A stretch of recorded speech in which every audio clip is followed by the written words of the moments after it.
नमस्कार दोस्तों, तो स्वागत है आप सभी का हमारे YouTube channel Sachin classes Kashipur पर। तो जैसा कि दोस्तों आप सभी जानते हैं कि जो हमारा उत्तराखंड आयोग है वो वर्तमान में वैकेंसियां दोस्तों निकाल रहा है और भविष्य में भी हमें बहुत सारी वैकेंसीज दोस्तों मार्च अप्रैल तक देखने को मिल सकती हैं, जिसमें कि उत्तराखंड वीडियो, बीपीडीओ, पटवारी, लेखपाल, सींचपाल और फॉरेस्ट गार्ड की बहुत सारी वैकेंसियां दोस्तों हमें भविष्य में देखने को मिलेंगी, जिसका जो क्रम है दोस्तों वर्तमान में हमारा जारी कर दिया गया है और स्टार्ट हो गया है।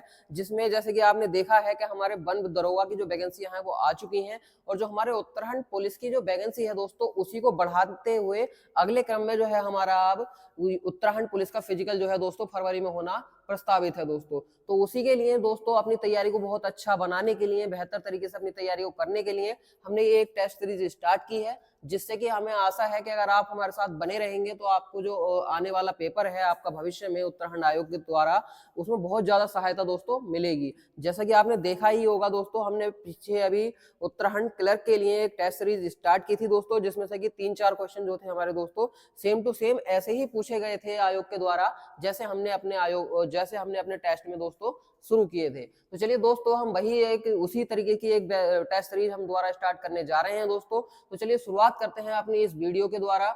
देखते हैं पहला क्वेश्चन है दोस्तों, काठा खुट्टा लुवा कपाल लोकोक्ति का अर्थ होता है। दोस्तों लोकोक्ति का अर्थ निकालने के लिए सबसे पहले जो उसमें शब्द आते हैं उनका अर्थ हमें मालूम होना बहुत जरूरी है। तो देखिए पहले इनके ऑप्शन देख लेते हैं दोस्तों। तो पहला ऑप्शन है मजबूत होना, दूसरा है कमजोर होना, तीसरा है जैसे का तैसा होना और चौथा है दोस्तों पतला होना।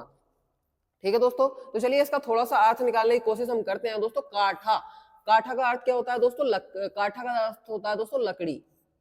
ठीक है दोस्तों, क्या होता है? लकड़ी।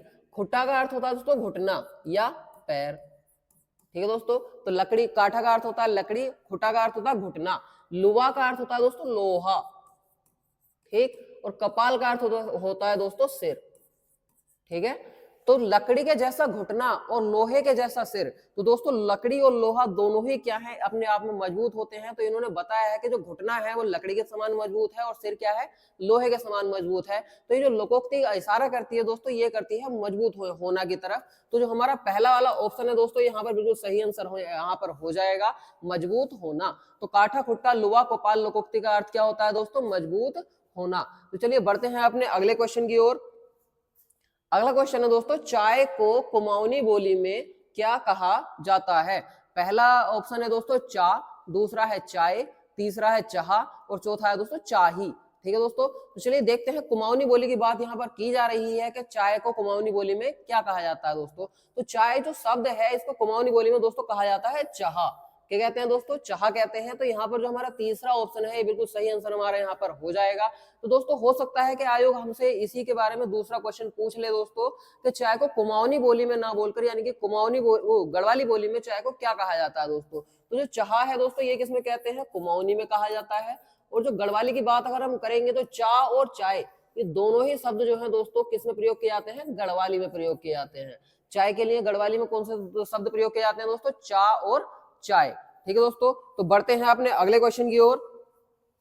अगला क्वेश्चन है दोस्तों, पेट पसी बैर घुन तन्या लोकोक्ति का अर्थ क्या होता है? ठीक है दोस्तों, तो ये लोकोक्ति हमारी पूछी गई है आयोग के द्वारा। देखते हैं, पहला ऑप्शन है दोस्तों मूर्ख व्यक्ति, दूसरा है दोहरे चरित्र वाला व्यक्ति, तीसरा है लोगों का समूह और चौथा है दोस्तों गुणी व्यक्ति। ठीक है दोस्तों, तो देखिए पहले लोकोक्ति का अर्थ निकालने से पहले जो लोकोक्ति के शब्द हैं उनको थोड़ा सा जान लिया जाए। तो पहला शब्द देखो पेट। पेट का अर्थ दोस्तों आप जानते ही हैं, पेट ही होता है। पसी का अर्थ होता है दोस्तों बसना। ठीक है, पेट पसी का अर्थ होता है दोस्तों बसना। और बैर का किसे कहते हैं दोस्तों? बैर कहा जाता है दुश्मन।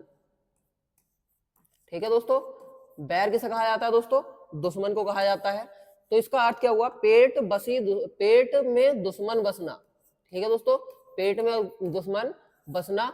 घुन मतलब घुनी होता है दोस्तों जो गेहूं में पड़ जाता है, और तन्या मतलब जैसे। ठीक है, तो जैसे गेहूं के अंदर घुन रहता है ऐसे ही व्यक्ति के अंदर जो है दुश्मन बसता है। मतलब वो हमारे मुंह पर हमसे दोस्तों प्यार भरी प्रेम भरी बातें करता है, पर असलियत में उसके अंदर कौन है दोस्तों? हमारा एक दुश्मन छुपा हुआ है।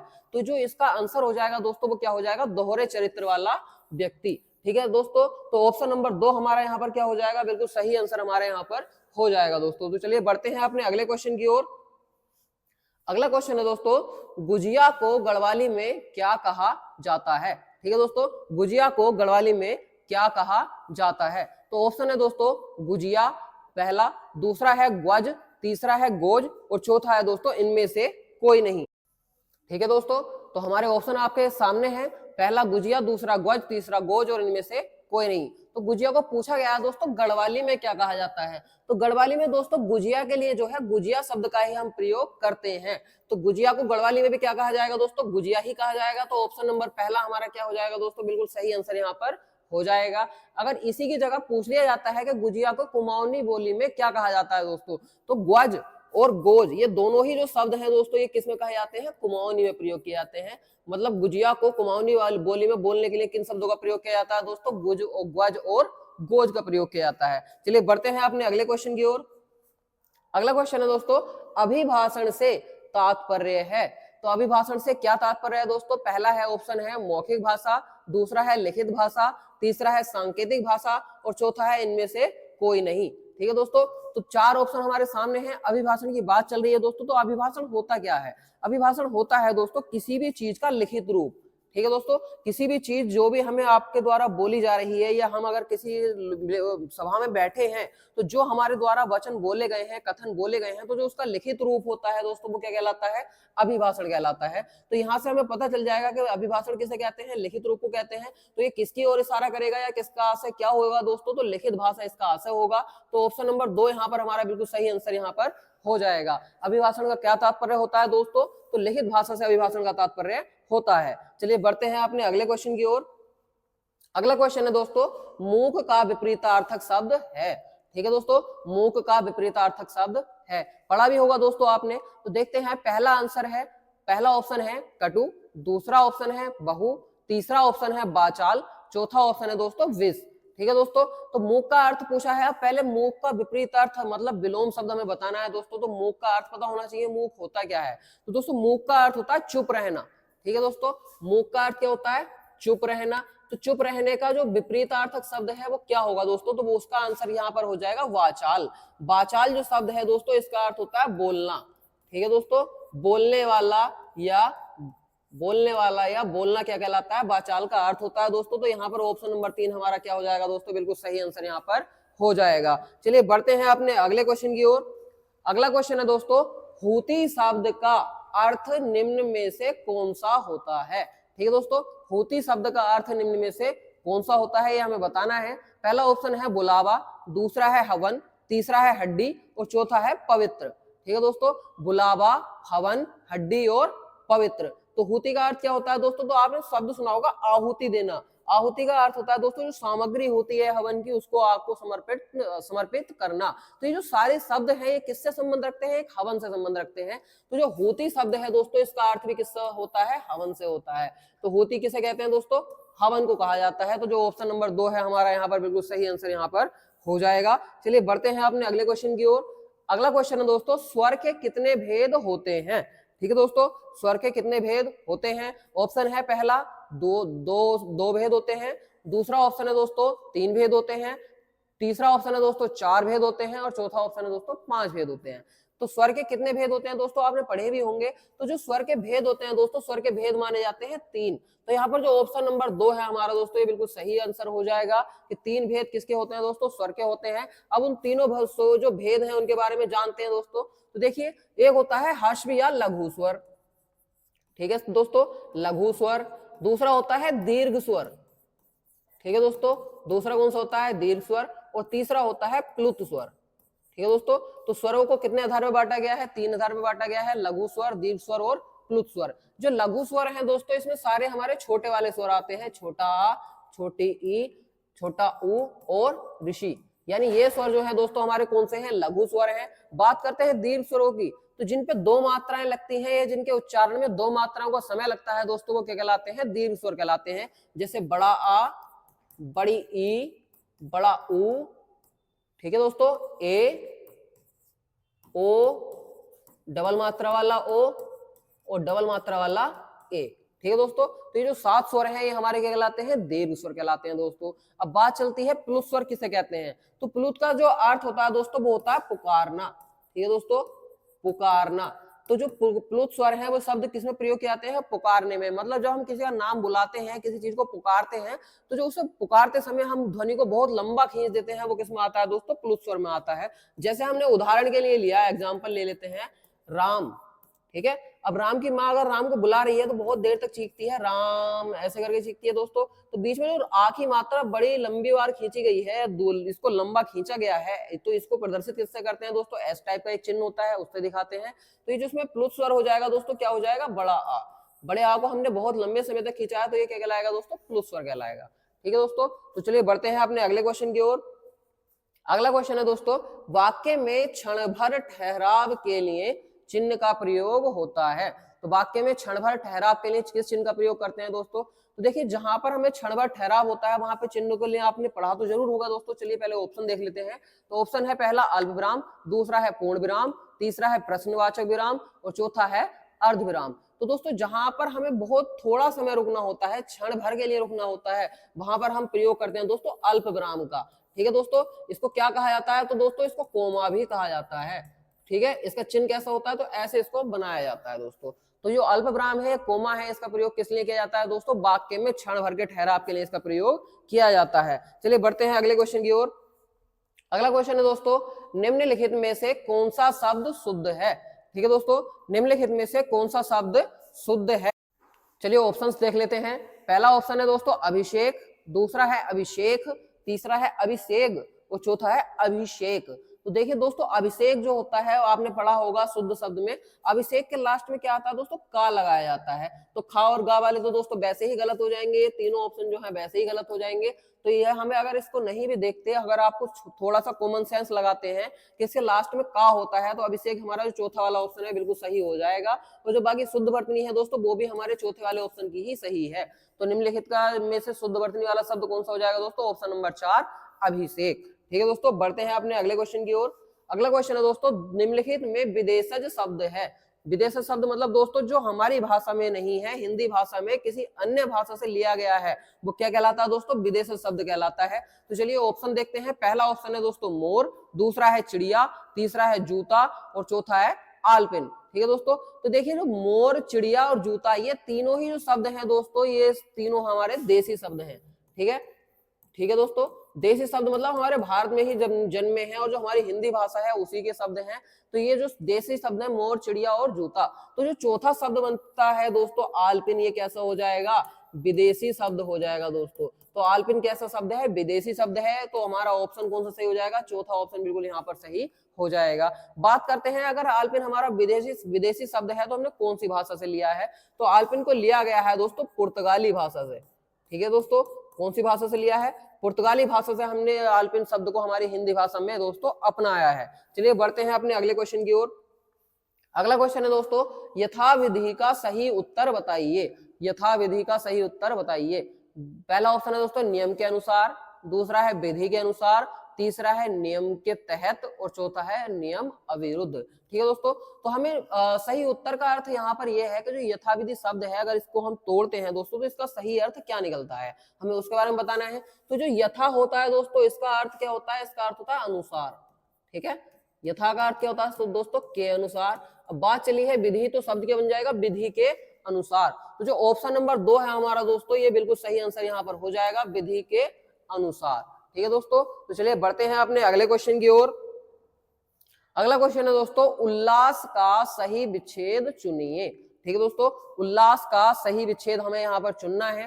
तो ऑप्शन है पहला उत प्लस लास, दूसरा है उत प्लस लास, तीसरा है उल प्लस लास और चौथा है उल प्लस लास। ठीक है दोस्तों, तो इसमें जो पहले वाला आंसर है दोस्तों उत प्लस लास, ये हमारा बिल्कुल सही है। अब बात यहाँ पर ये भी आती है कि उत हमारा पहला भी है और उत हमारे दूसरे ऑप्शन में भी है। तो दोस्तों जहां पर ये हलंत लगाया जाता है ये बिल्कुल सही है। ठीक है दोस्तों, क्योंकि दूसरे वाले ऑप्शन में यहाँ पर हमारा हलंत नहीं लगाया गया है, पहले वाले ऑप्शन में हमारे हलंत लगा हुआ है। तो ये जो ऑप्शन पहला है हमारा दोस्तों, ये बिल्कुल सही आंसर यहाँ पर हो जाएगा। उत प्लस लास हमारा क्या है? उल्लास का सही विच्छेद यहाँ पर हो जाएगा दोस्तों। तो चलिए बढ़ते हैं अपने अगले क्वेश्चन की ओर। अगला क्वेश्चन है दोस्तों, मोहन नहीं आने वाला है। ठीक है, मोहन नहीं आने वाला है, यह वाक्य किस प्रकार का है? ऑप्शन है हमारे पास, पहला आज्ञावाचक, दूसरा संदेहवाचक, तीसरा स्वीकारात्मक, चौथा नकारात्मक। ठीक है दोस्तों, आज्ञावाचक, संदेहवाचक, स्वीकारात्मक और नकारात्मक। अब दोस्तों हम वाक्यों को और ध्यान से देखें, मोहन नहीं आने वाला है, तो इसमें किस शब्द का प्रयोग किया गया है? नहीं। नहीं, ठीक है दोस्तों, नहीं का प्रयोग किया गया है। और नहीं कैसा होता है? नकारात्मक होता है। ठीक है दोस्तों, किसी भी चीज को मना करना किस में आता है? नकारात्मक में आता है। तो मोहन नहीं आने वाला है, हम चीज को मना कर रहे हैं कि मोहन नहीं आएगा, तो ये शब्द कैसा हो, जो वाक्य है हमारा दोस्तों कैसा हो जाएगा? नकारात्मक हमारा यहाँ पर ये वाक्य हो जाएगा। तो जो ऑप्शन नंबर 4 है दोस्तों, ये बिल्कुल सही हमारा आंसर हमारे क्वेश्चन का दोस्तों हो जाएगा। चलिए बढ़ते हैं अपने अगले क्वेश्चन की ओर। अगला क्वेश्चन है दोस्तों, किए हुए को मानने वाला वाक्यांश के लिए एक शब्द है। ठीक है दोस्तों, किए हुए को मानने वाला वाक्यांश के लिए एक शब्द कौन सा होता है दोस्तों? देखते हैं। पहला ऑप्शन है कृतज्ञ, दूसरा है कृतज्ञ, तीसरा है आभारी और चौथा है दोस्तों ऋणी। ठीक है दोस्तों, तो जो किए हुए को माने यानी एहसान, जो हम किसी पर अगर हम कुछ कर देते हैं तो उसका जो एहसान मानता है दोस्तों, उसके लिए एक शब्द प्रयोग किया जाता है कृतज्ञ। ठीक है दोस्तों, तो ऑप्शन नंबर हमारा पहला यहाँ पर बिल्कुल सही हो जाएगा। किए हुए को जो मानता है या किए हुए को जो मानने वाला होता है, उसका आंसर क्या होता है? कृतज्ञ होता है दोस्तों। बढ़ते हैं अगले क्वेश्चन की ओर। ठीक है दोस्तों, अगले क्वेश्चन की ओर बढ़ते हैं। कंगाली में आटा गीला का अर्थ होता है।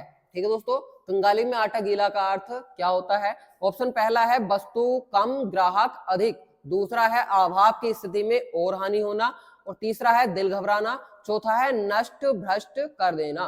ठीक है दोस्तों, अब कंगाली की बात चलिए। कंगाली मतलब जब व्यक्ति के पास कुछ नहीं है, कंगाली का आलम है, उस समय जो उसके पास आटा है वो भी गीला हो गया, तो ये किस में आएगा दोस्तों? जब आपके पास पहले से ही मुसीबत है, उसमें थोड़ी सी और मुसीबत आ गई, तो उसी को कहेंगे। तो कंगाली में आटा गीला होना का अर्थ हो जाएगा दोस्तों अभाव की स्थिति में। अभाव का अर्थ होता है जब आपके पास कुछ नहीं है, तो उसकी स्थिति में क्या हुआ? हानि हो गई, जो था उसमें भी हानि हो गई दोस्तों। तो दूसरा वाला ऑप्शन जो है कंगाली में आटा गीला के लिए बिल्कुल सही आंसर यहाँ पर हो जाएगा। तो कंगाली में आटा गीला का अर्थ क्या होता है दोस्तों? अभाव की स्थिति में हानि होना। ठीक है दोस्तों, तो चलिए बढ़ते हैं अपने अगले क्वेश्चन की ओर। अगला क्वेश्चन है दोस्तों, निम्नांकित में से शब्दालंकार का भेद नहीं है। ठीक है दोस्तों, निम्नांकित में से शब्दालंकार का भेद नहीं है। ऑप्शन देखते हैं दोस्तों। पहला है अनुप्रास अलंकार, दूसरा है उपमा अलंकार, तीसरा है दोस्तों यमक अलंकार और चौथा है वक्रोक्ति अलंकार। ठीक है दोस्तों, तो अलंकार आपने पढ़े होंगे दोस्तों। अलंकार किसे कहते हैं? जो किसी वाक्य की सुंदरता को व्यक्त करता है, ये जो वाक्य के आभूषणों की तरह कार्य करता है। ठीक है, मतलब जैसे जब किसी कथन को सजा दिया जाता है शब्दों के द्वारा या अर्थों के द्वारा, तो वो किसमें क्या आता है दोस्तों? अलंकार में आता है। अब अलंकार कितने प्रकार के होते हैं दोस्तों? तो अलंकार जो हमारे होते हैं, ठीक है दोस्तों, एक मिनट,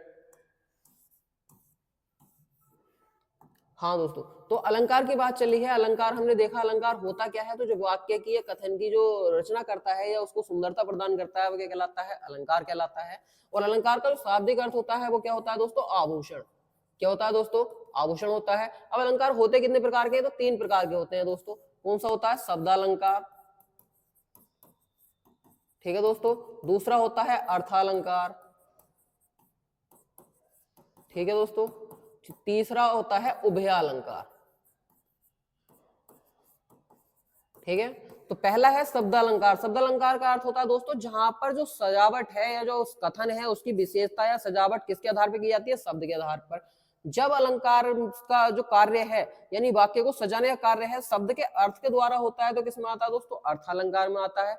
और जब अलंकार का जो कार्य है वाक्य में या कथन में सजाने का जो कार्य है शब्द और अर्थ दोनों के आधार पर किया जाता है, तो कौन सा अलंकार होता है? उभय अलंकार होता है। अब बात चली है, इन्होंने पूछा है शब्दालंकार के भेद, इसमें से कौन सा नहीं है?